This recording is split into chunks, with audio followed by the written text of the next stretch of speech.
Well, hello, everyone. This is John Byrne with Poets and Quants. Welcome to our webinar. I have one of my favorite people on today, so I'm very excited about this. Last we spoke was back in January. She is calling in from Paris, and I am awfully jealous about that.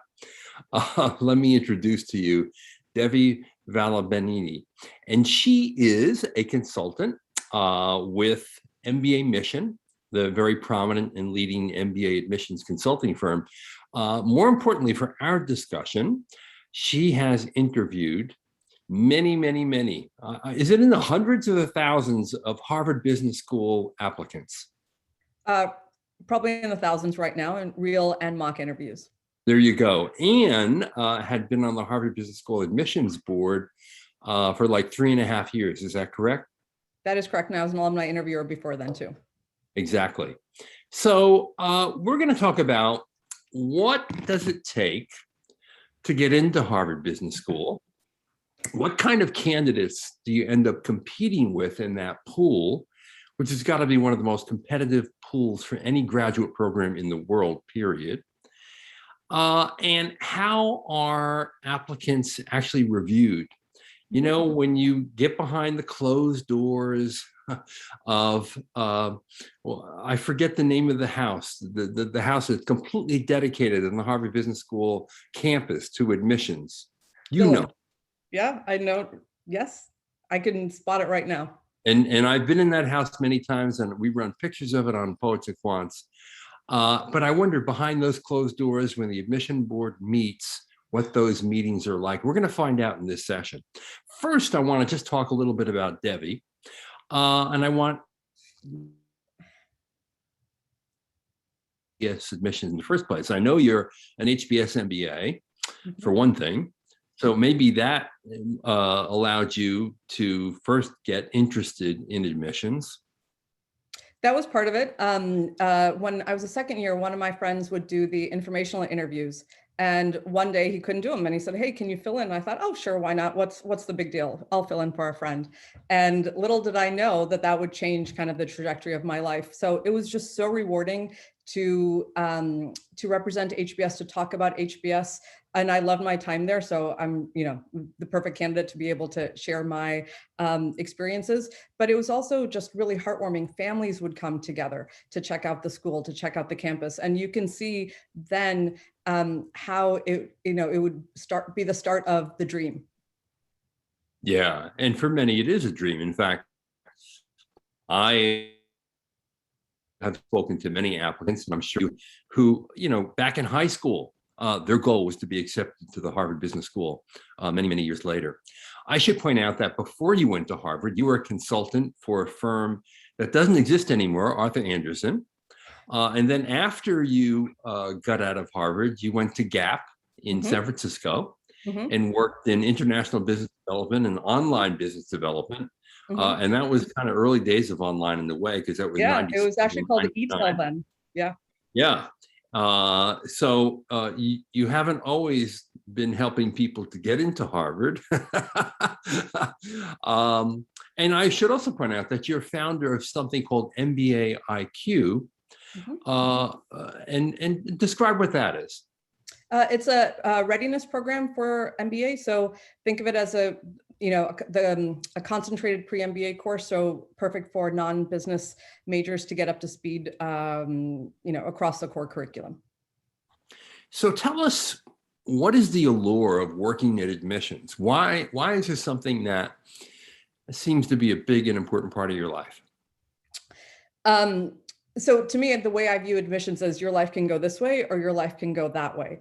And helping somebody with that is so rewarding for me because it changes, right? In terms of where you go to business school, changes the trajectory of your life. It changes the way you think. It changes, your career options afterwards. And I so believe in the MBA. And I think, this is my opinion, I think everybody should get an MBA at some point in their career, because it just changes your the way you think about your career. And everybody, most people do have to work. And so you might as well make the most of your career with the MBA. So that's why admissions means so much to me. But then also the way I see admissions now is, and especially as you alluded to earlier with HBS, it is that applicant pool that is directly related to what you see in the news in terms of business.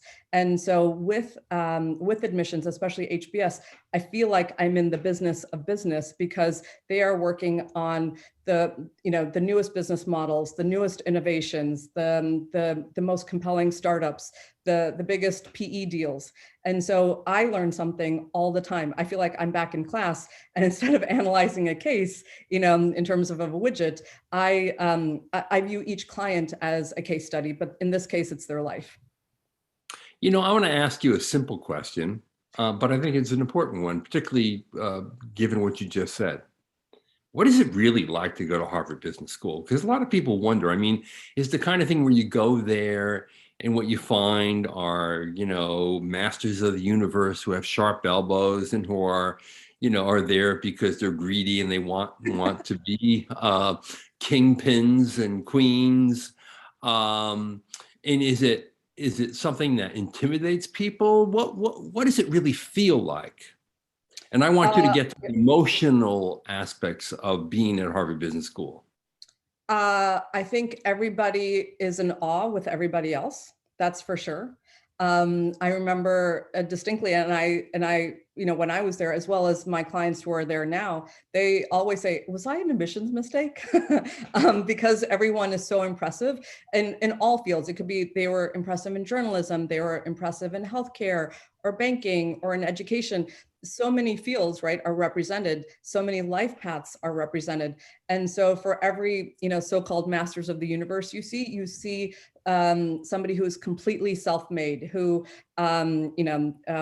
scholarship worked all the way through high school and college and put themselves through college. You see so many different life stories. And that's what's overwhelming emotionally in terms of, how am I part of this group?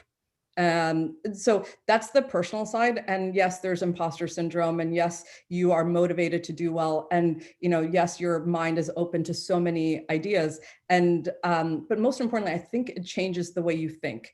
I was just talking to one of my classmates, and we were talking about some case, and we're like, I can't believe we remember certain case studies still, right, after all these years. And so, but we may only remember, X% of the case studies, but it completely changes the way you're wired. Yeah. And I imagine the other thing that happens, because it is a bonding experience, right? Tremendous amounts of work are thrown at you in terms of how many cases you have to read and prepare for. And then, you're in those amphitheaters with 90 seats. It's all tiered and everyone wants some airtime. But you just don't only want the airtime. You want to add value to the conversation that's occurring. It's fast-paced. It's quick. The professor's calling on people in all different parts of the room, no matter where you are. There is this tension in the classroom. I've witnessed it many times when I've gone to Harvard Business School, and I've been a fly on the wall on the classes. And through that experience, I'm thinking that a lot of barriers come down, meaning people from wealthy backgrounds, first-generation kids, the scholarship kids, now you're just a student again. That's right. And where you come from doesn't really matter in that classroom and on that campus. Is that true? Absolutely true. It is a meritocracy for your ideas, for thoughts, for challenging the case discussion, throwing out your personal experience. And you'd be surprised that, if we did a case on, X company, there's somebody probably in that industry or even that company. So it is, I don't know how they do it. I don't know how they compose the sections, and that's the secret sauce. But in every section, somebody will say, well, in my personal experience in transportation, this is what we did. And it's without fail. So obviously the admissions process at Harvard is holistic. Mm-hmm. There's some people who always want to ask, okay, how important is my GMAT or GRE score or my Hear it all GPA the time. or Yeah. where I went to undergrad or where I worked and how many times I was promoted and should I have more than one job on my resume when I apply and how should I write my essay and on and on and on. I can go on forever Oh, about yeah. it because there are so many aspects to applying. Now we're gonna focus a lot on the interview because Correct. frankly, that's what's going to be happening fairly soon for the round one applicants. But I want to, before we get into real detail about the interview, I want to talk about the overall holistic approach to how an applicant is reviewed at Harvard Business School. Just bring us through, if you may, the actual process. So after I hit the submit button on my application, what happens? So it is reviewed thoroughly. And when they, there is a reason that they say, what else do we, should we know about you, right? In terms of that very open-ended question, because every piece is reviewed. Your resume is reviewed, your transcripts reviewed, your recommendations are reviewed, the online application, which is the bane of everybody's existence, in terms of, putting kind of your whole life story in that framework online. Everything is reviewed by a couple people, and then they'll have their. So not only by one reader, but by two readers, independent of each other. And so in terms of, there is, for as much as we say as a student, oh my God, I was an admissions mistake or something like that, in terms of that's just kind of natural, the human nature, the human condition, right?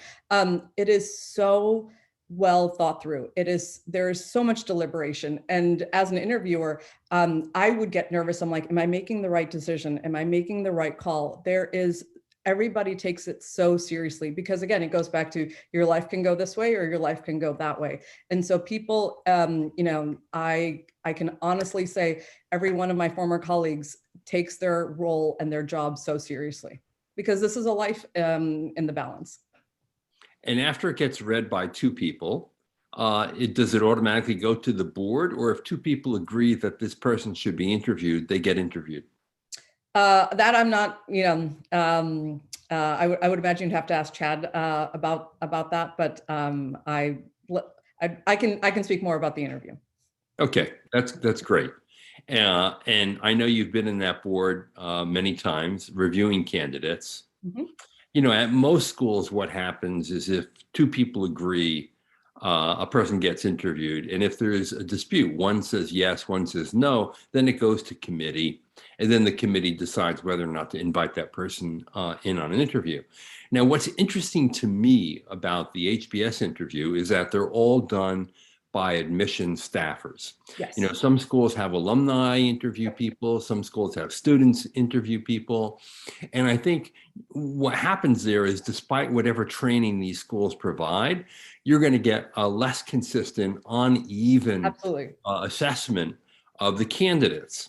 And therefore, as an admissions official at these other schools, you might underweight the admissions interview, even though it's critically important. And I've seen research that shows, in fact, that the strongest correlation between good performance in a school and the candidate's applicant profile comes from the interview more so than a standardized test score. Yes, so I've seen that research too, and I would agree based on my experience. There's nothing to fake in an interview. It is the person as raw as you can get. And especially, I think, and we'll touch upon this in terms of the philosophy of the interview. HBS so wants to get to know the candidate. They want to get to know the person in outside work. They know what you've done, but they also want to know who you are. And that's the only way you can do it is through a dialogue, right? The application is a means to get to know the person. And I always say HBS admits people, not applications. And I hope people really understand that your application is really good. Yes, it needs to be good, but you as a person really need to shine in the interview. And I think it's a rather intimidating experience because let's face it, if you made the cut to get an interview, you're feeling pretty good about yourself, but you also know that probably half, or at the very least, 40% of the people who get interviewed get rejected. Yeah. So you're going in there knowing that a lot is at stake. You only have, is it a half an hour, right? Yep, 30 minutes. Yep. Okay. And you're going to face two people. One person's going to be taking notes, and the other person is going to play poker like you don't know. Okay. Like the poker face on that interviewer, and I've seen this again and again from people who've been through the experience, is unbelievable. It's like world championship poker face. Okay. So what is that like for a candidate? So first of all, that is a myth in terms of poker face. So that is the first myth I want to dispel. And the reason is there. So when I was preparing, first of all, I'd be nervous. My hands, like I'd really be nervous because I'd prepare just like I would prepare for a case study for school, because the interview can go in so many different ways, right? It's like, you know how the GMAT is adaptive learning, right? In terms of based on what you do, the next question comes. The HBS interview is the same thing. I may prepare for it linearly, but if somebody said something amazing and I had another question that I wanted to ask, well, I want to learn more about what the person said. And so real time, it's so real time. And so you have to prepare for so many different conversational paths. And so, so what somebody may think of as a poker face, I think of as real-time processing of where do I want to take the question next, or where do I want to take the conversation. And the other thing is you're constantly saying, well, if I already know X, Y, and Z based on what they said, and I want to get to, you know, this direction, well, I don't need to ask something else. So that's what I'm saying. Like it is a map you're changing all the time. It's like that constant GPS of of what you want to get out of the person. So I don't view it as poker face at all. And if somebody said something like, if somebody said a joke or something compelling, I'm going to jump on it. If they said something silly or stupid, yeah, okay, I might gloss over it because I want to, I want to make them feel good. I don't want to, show my face that it was not a great answer either, because I don't want to derail their performance. Right. Is there an underlying philosophy of the interview at Harvard Business School? Yeah, I think so. In terms of, and again, this is my opinion after Sure. seeing so many patterns and everything. I think there's so much respect for the applicant. I think the whole process is really designed to make them feel comfortable, make them feel calm, make them feel that they have a chance, and make them, encourage them to do their best. And if you think about the essay to the actual interview and how much the interviewer prepares to make them, to have a smooth conversation, as well as then, another bane of everybody's existence, the post-interview reflection. But all of these, all of these things are designed to get the best out of the applicant, to give them the last word, to really have them show their story. And so I think of it as it's such a human process, and they really are doing everything to get to know you.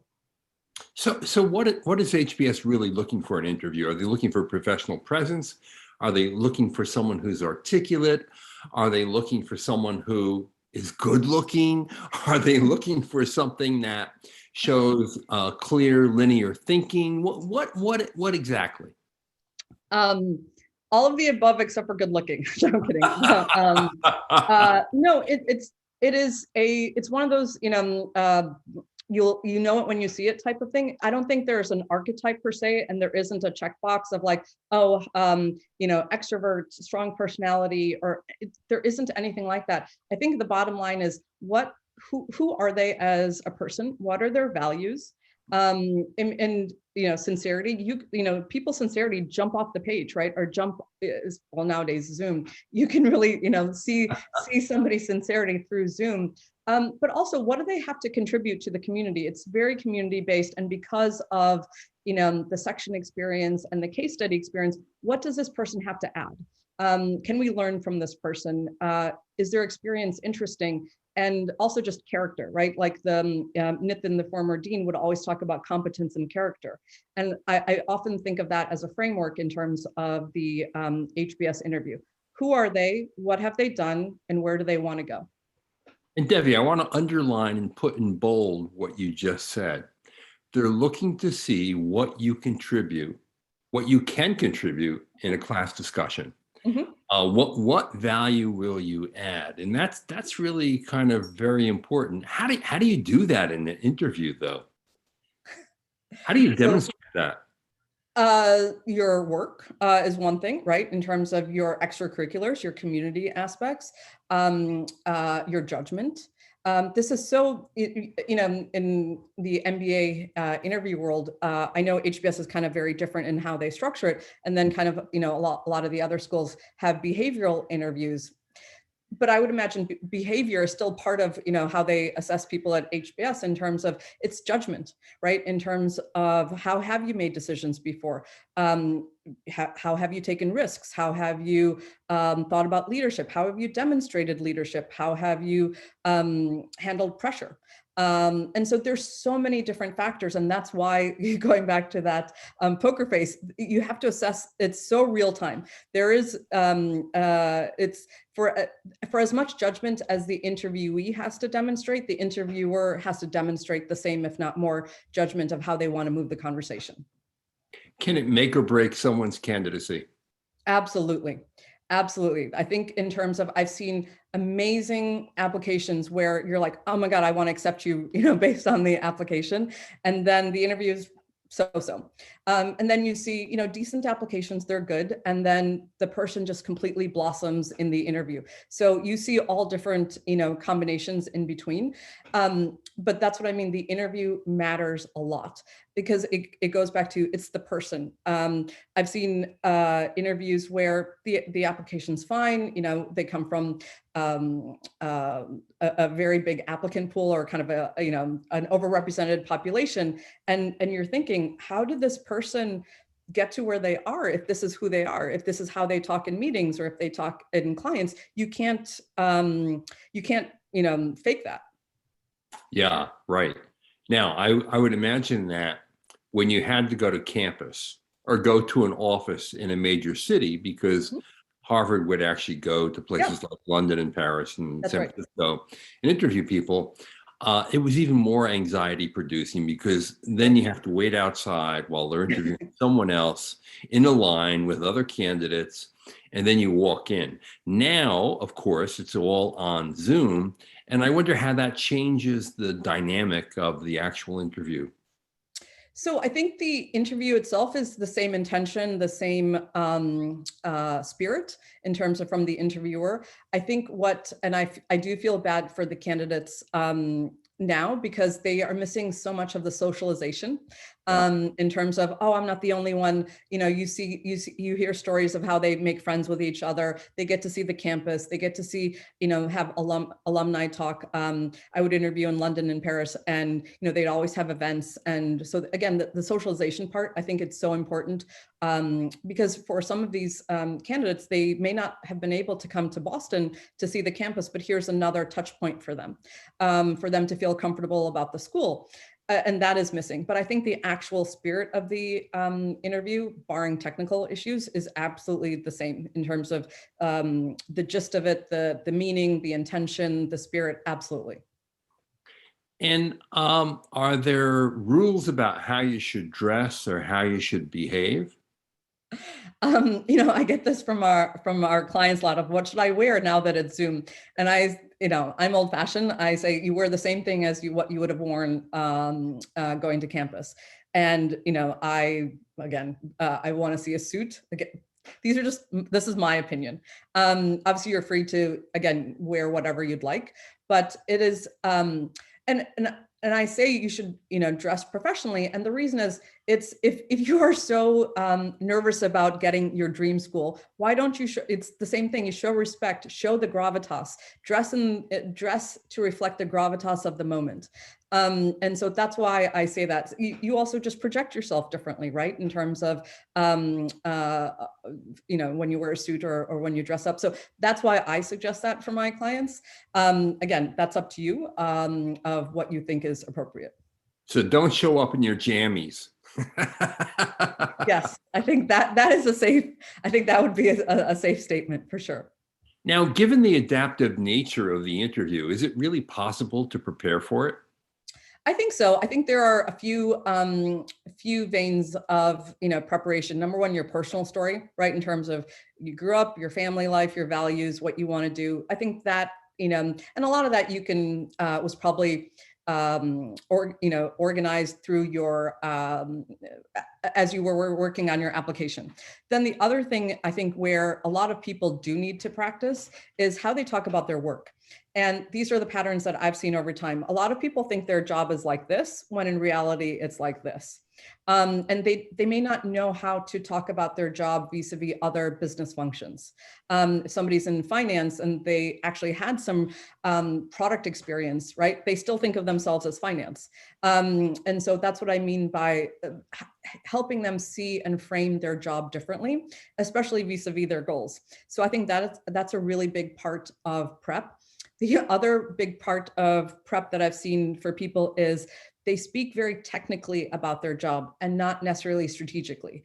And so one of the guidelines that I always try to give them is you should be able to speak strategically about your job, be able to tell a stranger what you do. So kind of the benchmark is you should be able to speak cogently with a C-level executive, a business school dean in terms of the strategic side of your job, but simple enough for your non-business school family members to understand. Right. Because a lot of people get lost in technical jargon or acronyms, which I hate. Yes.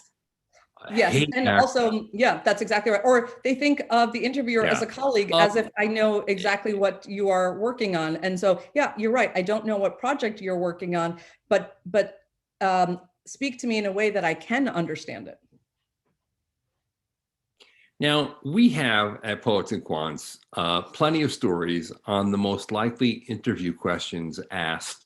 Yes. At a Harvard Business School interview. And we have stories on the crackpot, wacky questions that come out of left field. Are they an accurate reflection of what happens in the interview? Because I'm imagining it's actually it can be pretty boring. It's like the first question is, walk me through your resume, right? No. No. I have yet to ask that as the first question. Or any question. What was your opening question? I never had one particular opening question. And sometimes it would be like if they studied abroad. I love asking about, something that's just kind of an easy, gentle start. It could be about an interesting major, or but then they didn't, if you studied forestry or something like, and then now you're a consultant. Well, how did that happen? So it could be just something just to start the conversation. And you don't necessarily have to go jump to their biggest transaction per se, but it's just to ease into it, because it's inevitable that they'll stumble a little bit, find their sea legs in the first couple minutes. So you want to give them that chance to find themselves.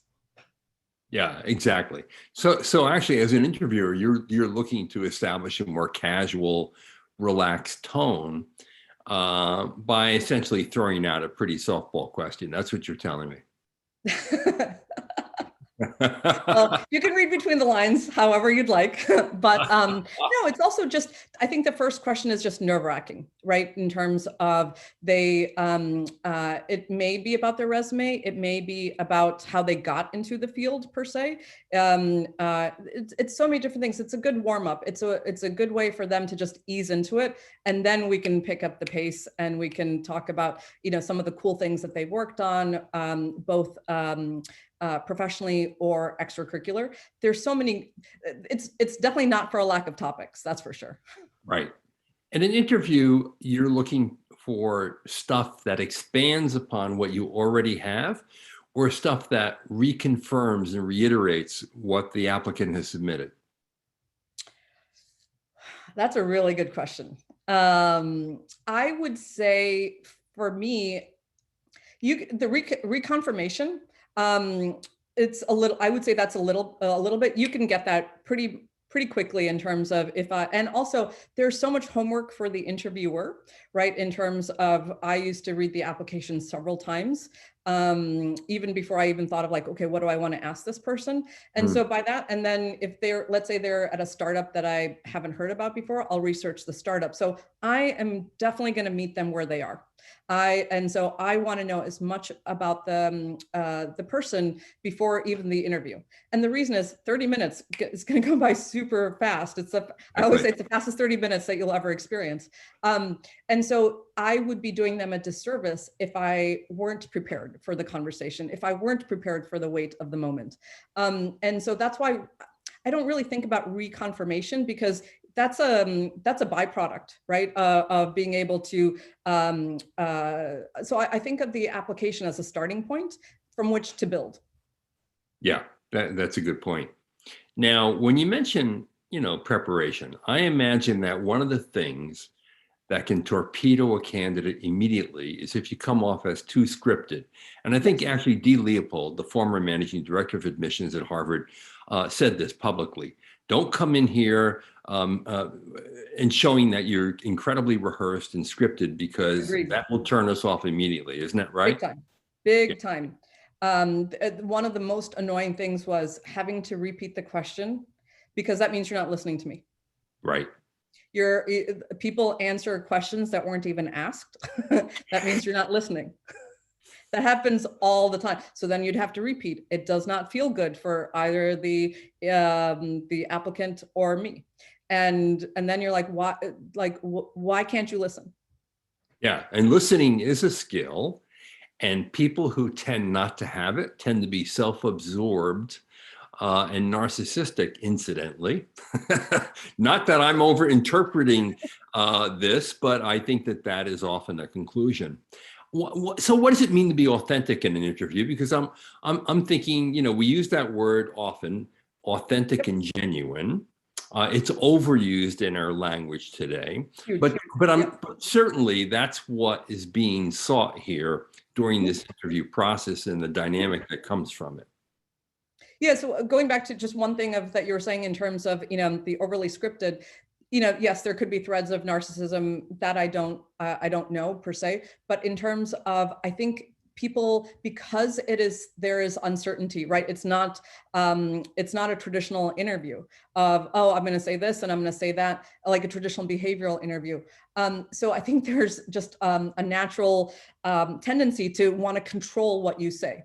And to have some control over something that is just completely uncertain.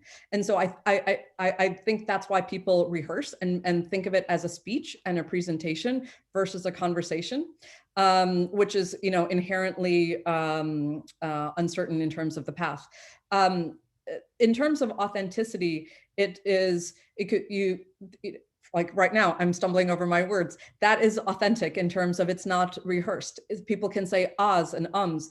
People turn red. I've seen all of that. That is completely normal, and you shouldn't worry about that. If you stutter and you get a little nervous, that's fine. There is so much empathy for again, presenting yourself because of the weight of the moment, because we know how much this interview means to you. That's completely fine.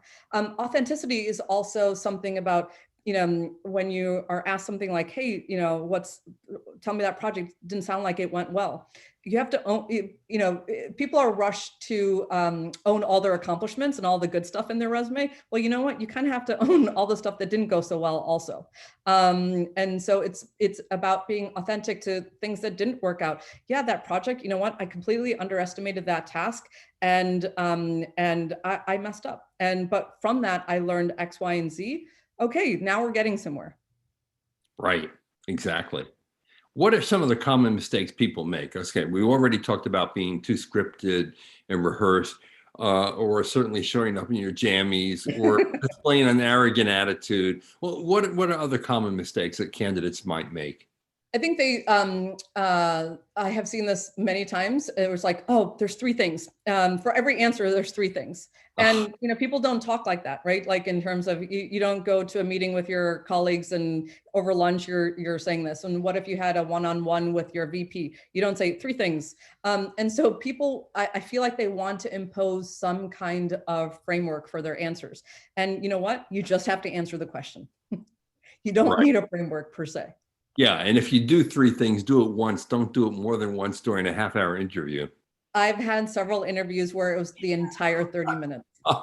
No, I Yeah. know what I know you put down the X mark on that one. Okay. What about anything else? I yeah. Yeah, I think in terms of it is this is going back to the authenticity a little bit, where a lot of people, people go to business school because they want to figure out what they want to do and everything like that. And they're like, oh, I can't say I don't know what I want to do. And so they invent something really complicated for their post MBA goals. And you're like, well, where did this come from? I want to hear more about your goals. And as soon as you ask, it's like a house of cards. And so if you really don't know what you want to do, I think I don't think you need to say that per se, because I have a feeling you probably do know at least what direction you want to head into. And I think that's a starting point for your answer. And so I think that's a common mistake of like, well, I don't know what I'm going to say, so I'm going to invent something really complicated. Right, which would be a disaster. Yeah, because the thing is, it's so that's partly authentic, but on the flip side of the authenticity is a very common mistake. If I were walking into a Harvard Business School admissions interview, here's how I would want to do it. I would want to go over what I've submitted to the school once or twice before I walk in.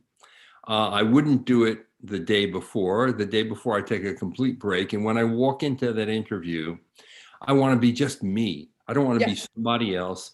I don't want to have a prepared answer. I want the interviewer to guide me through, and I'm just going to answer the way that reflects who I am and what I'm all about and what I've accomplished so far. And I'm going to forget everything else, because if I don't do that, there's no way I'll be comfortable. I'll answer confidently, and I will, not appear authentic and genuine if I do anything other than that.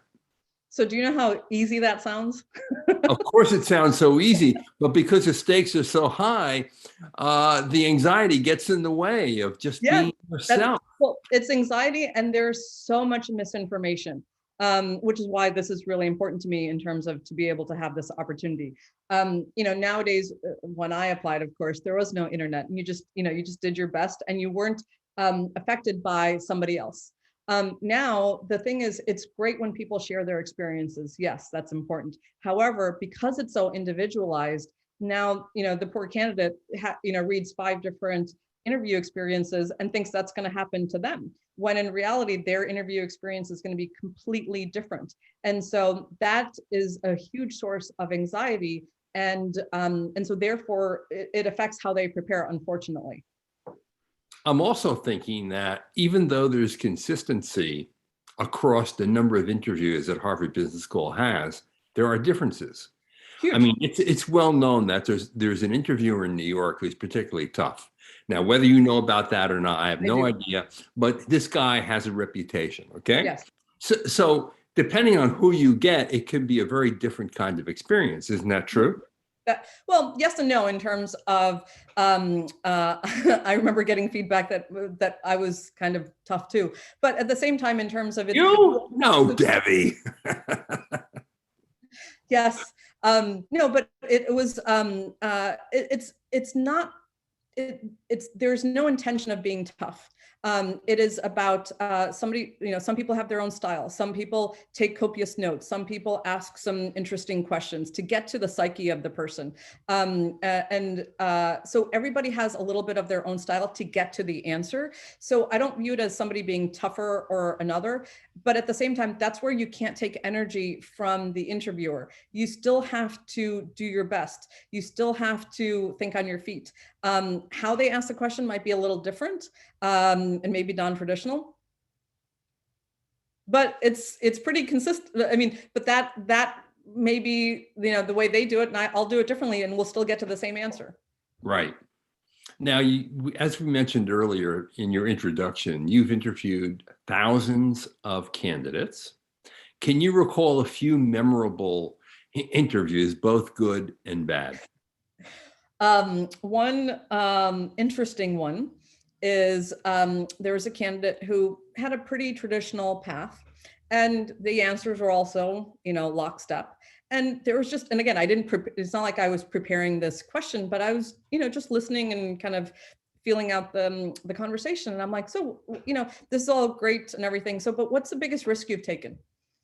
Thinking, oh, some project or something personal or even something college. I didn't even know what to expect. I wasn't, it's not like I knew what they, or even had a inkling of what they were going to say.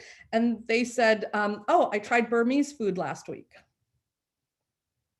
And I thought, again, in terms of, okay, I was hoping for a professional answer. And again, I think it's or something about work or something about, so I think a lot of people, interviewers want to make the person feel comfortable and want to, make the person feel heard. They often forget this is a Harvard Business School interview.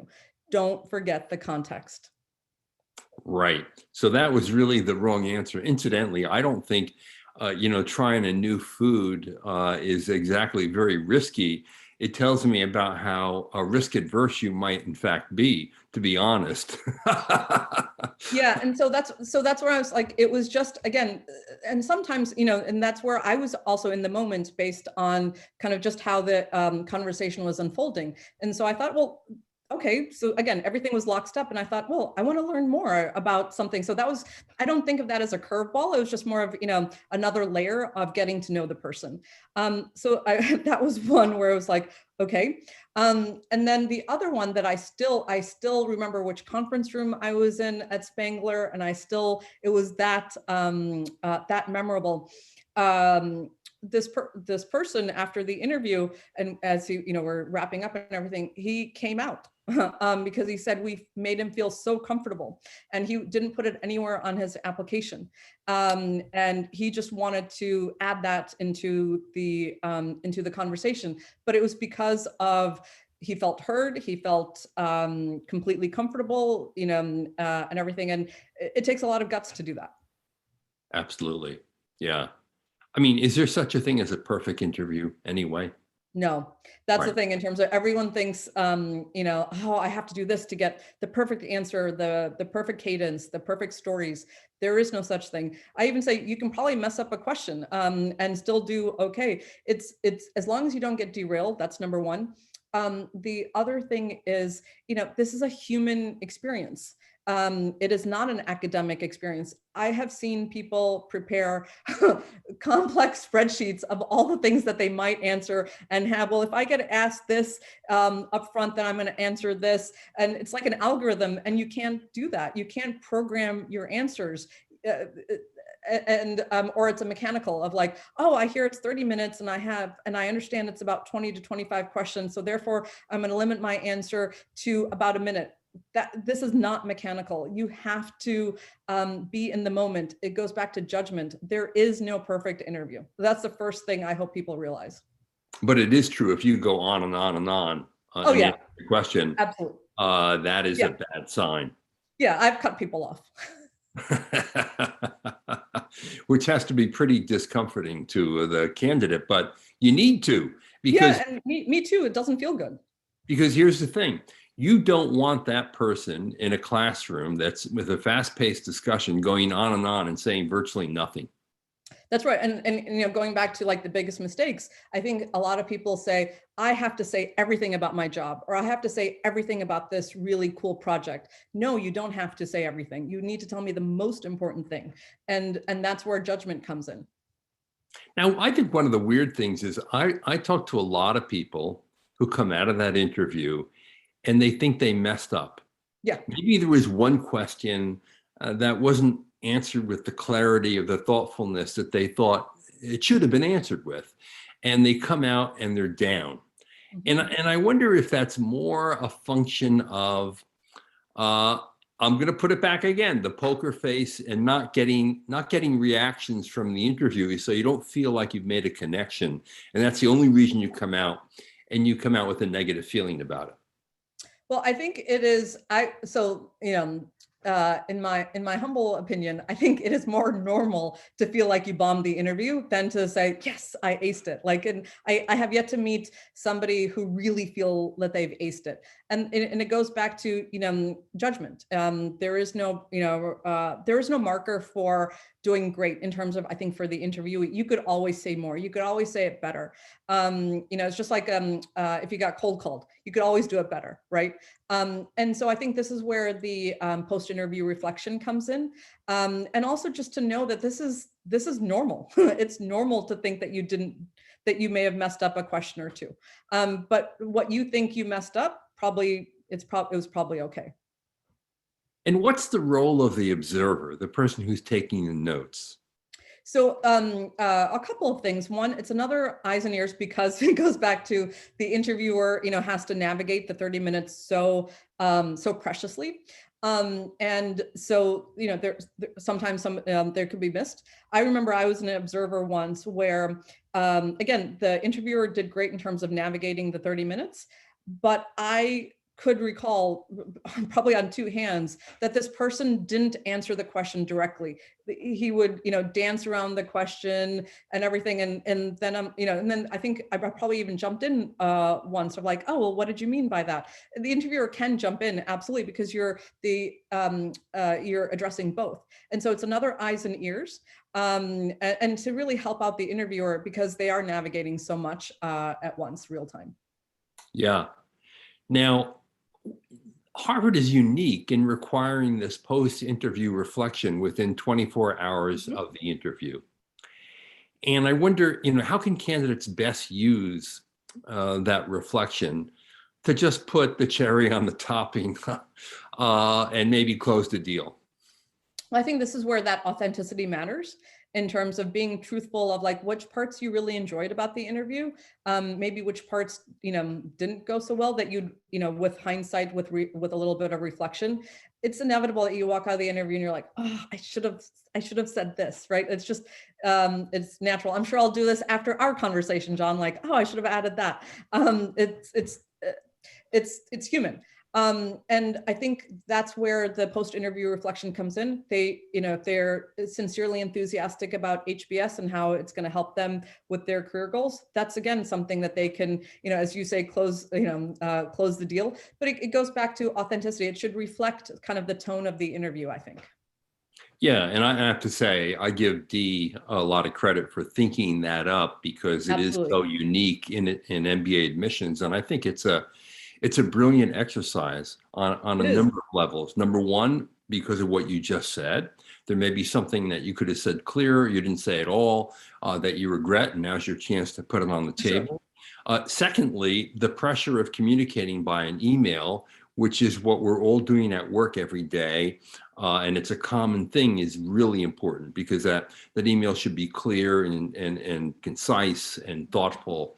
And so it makes it a really good exercise. And the third thing, frankly, is it's just an extra piece of information that could be very valuable to the school in evaluating the candidate.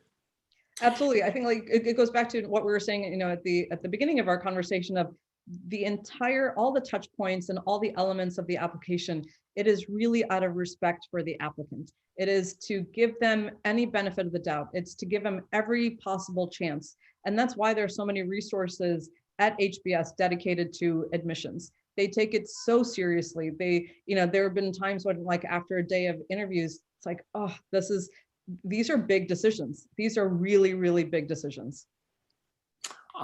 We have some really good questions that I want to close off with from our audience that I think are pretty thoughtful and that I didn't think of myself. So here's one, and it's directly related to what we're talking about right now. Can a good post-interview reflection outweigh a bad interview performance to get accepted? That's a really good question. What? Probably not. Yeah, so, I'm a math person. I think of the post-interview reflection as a derivative of the interview, right? Or a reflection of the interview. And so maybe, but most likely not. Yeah, that's what I would think. Now, Katerina has a really fun question. What would a silly answer be to an interview question? Oh, well, kind of like what we were talking about of Burmese food, right? Yes. Tell me about a big risk that you've taken. Oh, I went to a Burmese restaurant. Okay. Can you think of another silly answer? Yes, this is one of my all-time favorite ones, and I've used this a lot. Study abroad. This person was studying abroad in Europe, and I thought, oh, I'd love to hear about this person's experience and how what they've learned and how they grew through that. And this person said, "Yeah, I learned how to make my bed."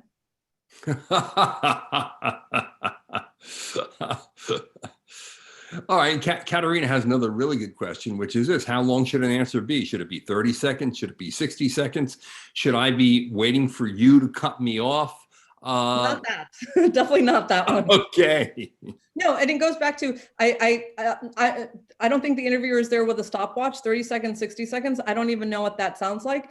If it's something compelling and it's a good story and it's something that you're really proud of, take the moment. But it's not about time, it's about substance.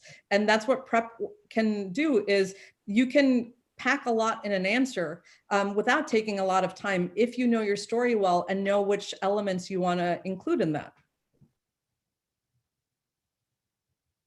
But we have a question from someone who I'm sorry. It's okay. We have a question from someone who obviously has military experience. He's asking, could you shed some light on how military veterans should handle the interview process, especially as to how to handle very specific questions? Now, I'm wondering if this person works in intelligence and there's proprietary or confidential issues with what they have done. What's your general advice? Yeah, so anything that's confidential, like in terms of, we see that with consultants, we see that with bankers, if they may not be able to reveal their clients, and especially in the military and intelligence. And this is where practice can help in terms of to be able to simplify that. It's not about telling country X and country Y, and this was the kind of the which countries we were working with, or even the the goal of the mission, or maybe it's the goal of the mission that you can talk about, maybe not the means. And so it's a matter of how can you deconstruct that story to convey at least the most meaningful parts. And that's where confidentiality is very well respected, but there are ways around it. If it's a big tech firm, yeah, you can say, it's one of the FANGs. You can say it's one of, a leading networking company. There are many ways to allude to the company or the industry without giving away anything proprietary. Yeah, that's a very good point. In fact, oftentimes when you do see the essays that are submitted because they've been shared by students, they're usually, blotted out where they worked and other details. And it's similar in an interview. If there are, in fact, confidential or proprietary issues, you can just speak more generally about them. Here's another question from Antoine. What about student athletes who have done well athletically, but may lack some of the extensive work experience of their rivals in the applicant pool? How do you treat that? So it goes back to, whether you're in, let's say you're non-traditional background, and even perhaps a non-business background, military, athletics, nonprofit, any of those industries, you can still talk about how your leadership. You can still talk about problem solving. You can still talk about results. You can still talk about challenges and how you overcame them. So I wouldn't, is it about an accounting problem per se? No, maybe not. But you can still talk about the results you achieved and the how and your goals and the team. Yeah, there's a lot of different stories. The substance of the story may be different, but how you achieved results and the why an MBA and being able to intersperse that's universal. Now, Devi, I often say that getting into an elite MBA program like Harvard's is a marathon. It involves a lot of work. It's a long process, everything from preparing for a GMAT or GRE exam and doing well in it, to the introspection that's important to convey in your essay, to filling out, as you mentioned before, on the online form, all of those windows, because each of them matters, and you can add a lot of value to your candidacy by answering those questions well. That's correct. So ultimately, here comes the invite for the interview and what we've mainly been talking about. And I'm thinking, my goodness, after all the work I've already put in, and then I get that invite, and I'm thinking, oh my God, am I going to waste all that investment if I blow it? Which only leads to greater anxiety. So bottom line, how can someone calm their jitters before they walk into that Zoom session and they confront the HBS interviewer? So I think I think the introspection continues. And if you think about the application, and you're right, it's a marathon, and I would say it probably started even before the application, right? In terms of getting good grades in college, doing well in your job, getting good recommendations, having good, creating good business results. So I think of all of that leads into your application, right? As part of the marathon. I think the introspection continues. I think verbalization is so key, right? Your application didn't come together in one draft. There were many, many drafts that went into putting that application together, a lot of foresight. And people forget that you had multiple drafts in an application. But you know what? The same thing is true for your interview. You may have, I call them verbal drafts, right? You might think of the answer. You still have to reduce, you have to reduce your answer to the essence because you only have 30 minutes, right? If it was a 2-hour interview, you don't need to prep. You can go on and talk about the 5 things that were important to your job. But I don't need to know 5 things. I need to know the most important thing. And that takes a while to distill down. Okay, Debbie, what's the most unexpected question you've ever asked an applicant in a Harvard Business School interview? Wow. Okay, now I'm on the spot. See, there you go. I love this. This? Do you have a dream place to work and why? Or what is something unique you bring to the classroom? Those are questions that actually have been asked. Yeah, and I would say there's probably a reason for that. But I think for me, the most unexpected is, okay, I'll give you an example instead of all of that. And this was, again, being in the moment. There was a candidate who, traditional banking background, all of a sudden he said, in his goals, he wanted to go into healthcare. And I thought, okay, great. And, you're reading his application and everything, and you're like, oh, never worked in a healthcare project. Okay, interesting. Right. There was no personal connection to healthcare, right? Family or anything like that. And so again, naturally curious. So one of the questions was, so how did your interest in healthcare start? And it was this very complicated answer of, oh, it's X% of our economy. And I feel like, with the aging population, and I'm like, okay, but I still don't know why that's a very theoretical answer. And I'm like, but how do you know you're going to like healthcare if you've never really worked in it? And again, just a very general, and then in the moment, and again, unexpected. So I said, let's say you had 3 offers, one from the healthcare group at Goldman Sachs, and number 2, it was the coolest management rotation program at the Mayo Clinic, and then 3, the hottest IPO Silicon Valley non-healthcare. What would you take? Hard. and he said he wanted to do the pre-IPO. Huh? Okay. How about that? So again, sometimes the most unexpected are in the moment.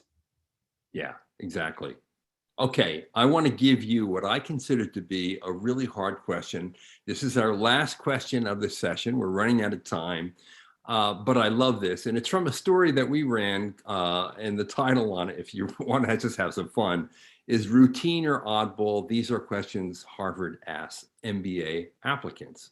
So my question to you, and let's pretend, Debbie, that you were an applicant. Let's go back to the years before you got into Harvard and went to the Gap and then started your career in admissions.